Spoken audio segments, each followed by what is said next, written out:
बहुत से लोगों का एक प्रश्न आता है कि नीम करोली बाबा को प्रसन्न करने का मार्ग क्या है। नीम करोली बाबा को प्रसन्न करने का मार्ग किसी जटिल साधना से नहीं बल्कि सरल हृदय, सेवा और भक्ति से होकर जाता है। नीम करोली बाबा हमेशा कहते थे कि ईश्वर तक पहुंचने का सबसे सीधा रास्ता प्रेम और सेवा ही है। सबसे पहला उपाय है सच्चे मन से राम नाम का और श्री हनुमान जी का स्मरण करिए। बाबा स्वयं हनुमान भक्ति को सर्वोपरि मानते थे।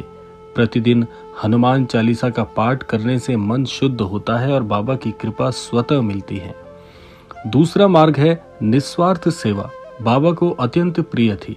भूखे को भोजन देना, गरीब की मदद करना, पशु पक्षियों को दाना डालना, उनकी सेवा करना, ये सब उनके अनुसार सच्ची पूजा है। जब आप बिना स्वार्थ के किसी का भला करते हैं, वही बाबा को प्रसन्न करने का सबसे प्रभावी साधन बनता है। तीसरी चीज है अहंकार त्यागना। आवश्यक है। बाबा कहते थे कि जहां अहंकार है वहां कृपा नहीं ठहरती। नम्रता, क्षमा और सरलता अपनाने से मन में दिव्यता आती है और यही बाबा की कृपा को आकर्षित करती है। चौथा तरीका है सत्संग और सकारात्मक विचार भी महत्वपूर्ण भूमिका निभाते हैं। बुराई, ईर्ष्या और द्वेष से दूर रहकर प्रेम, धैर्य और विश्वास से जीवन जीना बाबा की शिक्षाओं का सार है।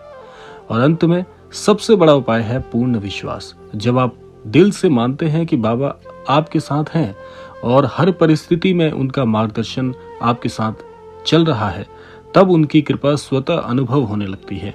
संक्षेप में कहा जाए तो नीम करोली बाबा को प्रसन्न करने के लिए बड़े अनुष्ठानों की नहीं बल्कि प्रेम, सेवा, भक्ति और विश्वास की आवश्यकता है। यही सरल मार्ग उनके हृदय तक पहुंचता है और भक्त के जीवन में शांति, सुरक्षा और चमत्कारिक परिवर्तन लाते हैं। तो यही सब कुछ आपको करके महाराज जी की कृपा बड़ी ही सरलता और सुगमता से प्राप्त हो जाती है।